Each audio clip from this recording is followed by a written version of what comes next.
Hey guys, Sunstreaker was here with another video following on from my last video about base design. So the last one I talked about base design and separating your defenses out. If you want to see more about it, go and watch it before this one. This is sort of part 2, and here I'm going to talk about your outposts. Now your outposts are really important with base design. Really important. You don't understand how important they are until you sort of solve your base design with this. So a lot of people, what they do is they put their outposts behind their shock towers, because no matter what sort of bots you put in your outposts, they will slow the attacker down. Now obviously what you want is you want all them bots ideally in this sort of radius, and what will happen is while they're fighting whatever bots you put in your outposts, these shock towers will obviously shock them and reduce their health. Same with other defenses around it, especially as well your cannons and mortars. They're obviously bombarding them, and that's sort of how that works. Now what bots you want to put in your outpost depends on what you're trying to achieve.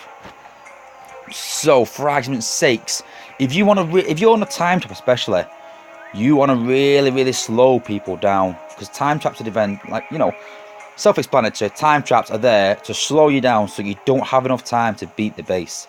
So obviously you want to slow people down. So the best things to do is put really heavy tanks in there. So when I'm talking tanks, I'm talking bots like Ironhide, I'm talking Hotspot, Jumpstream, Pipes, Pyromagna. I'm talking, you know, pure tanks, pure health. That's what they're there for. Now, I don't really like putting these bots in outposts. Every bot has got an argument for being put into the outpost, but I don't really like these bots in outposts, because yeah, they are tanks and they slow you down, but that's pretty much all they do. There's nothing much to it. I mean, if you put, more likely to put a bot like Star Saber in there or Ultra Magnus, you know, they have a higher damage than the other tanks, so they'll also do more damage. But again, Ultra Magnus, I really like Ultra Magnus, one of my favourite bots in the game, but not in Outpost. I did have him for a while, but what I'm going to talk about, other bots that you wouldn't really consider putting in Outpost, that you might be surprised thinking, you know what, I didn't think about that. Now obviously a Star Saber, brilliant in the game, best bot in the game in my opinion, as I talked about in the last video, but also for this reason as well.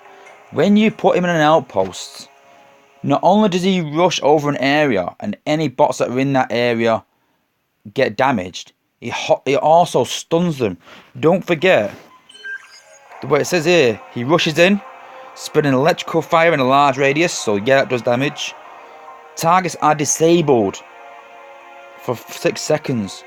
So he disables all the bots in that radius for 6 seconds, and that's a huge radius with Star Saber. So all the bots are getting a lot of damage without doing any damage for 6 seconds. So for me, if you have a high Saber, get him in that outpost. Honestly, he's amazing in outposts. I've had a few attacks by higher guys, and you know what? At the end of this video, I think I've got one video there, one replay, which I'll show you what happened, and he just decimates them. He really does. And what I do is, because of that reason, I match him up with Strafe. Now Strafe just circles all the bots, and same again is an AoE bot. I really like AoE bots in my outpost for that reason, because it damages them all, not just one. Now Jazz and Sunstreaker are okay, but the problem with that is, if one tank wanders off and one tank activates the outpost, Jazz or Sunstreaker will just hit that one bot. Now at least with Strafe, what he does is, if he hits that one bot continuously and kills it, he will start to hit the other bots. So he'll destroy that one bot, Strafe, if it's high level enough, but he'll also damage the rest as well. Whereas the Jazz and Sunstreaker is sort of wasted. And I know they are decent gunners and things like that, but I personally prefer Strafe as an AoE bot in my outpost more than Jazz and Sunstreaker. But for me, the game changer, believe it or not, is none of these bots here, none of these A-level bots. It's actually this guy, Cliff Jumper. Now, him on his own is an alright bot. I don't really rate him as such. But I had a bit of an idea. And I thought, hang on a minute. If I put him in my outpost and he hits the group of Decepticons attacking, that's an extra 40% damage. So when Star Saber hits them, and going back to Star Saber, so when Star Saber hits to them and does 1,800 damage, which it does in a max outpost, different outposts are nerfed as such depending on your level. Go and look at that on the wiki page. But on HQ15 max, when you got max outposts, they do the damage which is stated on screen. So he does 1,800 damage to the bots, which is okay. It's pretty good damage. But then because Cliff Jumper has already hit them, he does extra 40%. So you're talking more like 2,500 damage. And then, to add strafe on top of that, he's doing 506 damage per run. So just 18 runs. So for argument's sake, say they all get 2 hits. That's another 1,000 per bot. Plus 40%, that's 1,400 damage. So between these two bots, you're talking like 4,000 damage. All their bots are going to get. And when you look at the sort of the tanks, you know, 14,000, that's a quarter of their health gone. Before they even attack, before they get hit by anything else, that's a lot of damage done. A lot of damage done. I know, same thing for bots like Gnaw. Now, people overlook Gnaw, because same again, he's not an A-level bot, he's a good bot, but I wouldn't say he's, you know, top-notch, a really good bot, but his minions are annoying, and there's a bit of a glitch in the game where the bots ignore his minions. So after Gnaw has gone, the minions carry on attacking, and sometimes they get ignored and constantly attacking. Same with Blaster. I hate Blaster as a bot. Me and my Blaster, where is he? He's right down here somewhere. I don't even know. There we go. Right down there. I've had Blaster for quite a while now. He's in my team, but I don't really use him, especially not in wars but such or in outposts.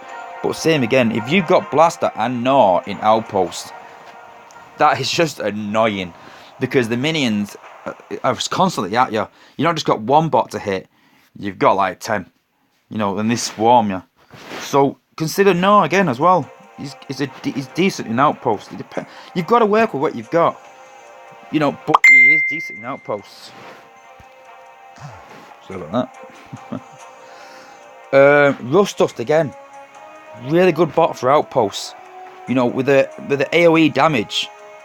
You know, I'm not saying she's gonna rejuvenate your outpost and rejuvenate your base, but you know, one to look at. You know, a really good solid bot to have in outposts. What else? Let's have a look. No, Smokescreen. When Smokescreen come out, we were talking about, is he a good bot? Isn't he a good bot? Now, he's okay. He's decent because he is a sniper and will sit back and snipe while they're still trying to get through your defences. But the problem is that if Smokescreen, let me get this right because going back a bit now, but if Smokescreen attacks Tantrum, say, while at Tantrum he's using his reflect ability, Smokescreen will kill himself. I know that's a bit ridiculous. I actually messaged Adam on the Twitch stream and said, do you know this? Is this a glitch? And he's like, no, but basically that's just the way it is. LOL. So yeah, I personally wouldn't have Smokescreen in my outposts as such. Other than that, you can just keep to your normal, you know, your normal Fireflies, your normal Jetfires, your Jazzes, your Bravos. You can keep to all them. They are good bots. But all I'm going to say to you is experiment a bit. You know, think about, if I was to put this bot in this outpost, what's it going to do exactly? You know, how is it going to affect? Some bots don't work in outposts. Some bots you think, oh yeah, that ability to be good, but the abilities don't activate. But my opinion is, experiment a bit and try. Just before I sign off, a quick one just about outpost placements. Same again, really think about your outpost placements. You don't want them at the front of your base, because what you can do is, if you can activate your outposts and then bring out your combiner, your bots will be attracted to the combiner. You can take them bots out with the combiner, and then your outposts are irrelevant, and your bots can attack your base without any outpost bots because they've been destroyed by a combiner. So try and put your outposts back a bit. Try and keep them near your shock towers. It's a really good method for base design to think about. So like I said, watch the last video, watch this one. It's a lot of information, it's a lot of experimenting. You'll make a base, you'll think, oh, I don't like that bit there. You'll change it and change it and change it and change it, but keep editing your base. Don't get stale. Don't settle for something. Always look at little ways. Every time you get attacked, analyze it. Look what attacks he uses. If he uses a jazz and you lose a beam and a mortar in one attack, edit that out. Make sure that can't be done. You know, space them out. I mean, mine, these two here can be, my mortar and my missile launcher, they can be taken out by jazz, but I made it awkward as possible. So they've really got to get it right in the middle to take them both out. And sometimes people are rushing because, you know, they're trying to get other things done and concentrate on other things. They'll misfire and take one defense out with 9 ability points used, and it's a waste. And that's also good for you. So if you can't really space them out as much as you want to, then, you know, just try and space them out as much as you can, and just make it as awkward as possible. That's the idea. And same again, keep watching every single replay. If you're HQ 15 max, that's going to be a really low amount. But the lower guys, you're quite lucky in a way. I know you get attacked a lot, and you think, you know, that's really bad because you lose resources, and it is hard because you keep losing resources to power up. But you actually have an advantage over the top guys because you get a lot of feedback on what's happening with your base. I mean, to show you this, I'll show you my battle history, defenses. There we go. That's the one attack I've had, I think, in the last 2 months. And this is all I've got to go off. Now, I don't know this guy. Obviously, he's high level. You can see by his bots, he's really high level. And obviously, he looks on the leaderboard and is a decent guy and decent player, without a doubt. But for me, I don't know if, you know, he's attacked my base the right way. I've got one replay to go off, and that's all. You guys will have a lot of replays and different attacks in different ways. I mean, just because this guy got locked out and didn't beat my base, doesn't mean another guy a lower level than him won't, because he'll have different bots. I just know that right now, this guy couldn't beat my base. So what I'm going to do is, I'm just going to go through his attack. I'm sorry, 4500X, if you're seeing this and watching it, I'm really sorry. But this is the only replay I've got to go off. And all I'm going to do is, I'm just going to talk you through the attack and how it sort of worked for me. Brilliant. Cancel that. Lovely. Right, well that's that done then, isn't it? Sorry, I've no replays to show you, but basically what he did was, he got stuck in this kill box around here, in the middle here. All his bots got destroyed by Saber, by Strafe, by Cliff Jump. That's basically how I won that battle.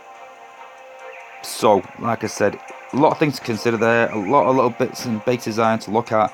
But good luck with it, guys. If you've got any questions or anything, hit me up.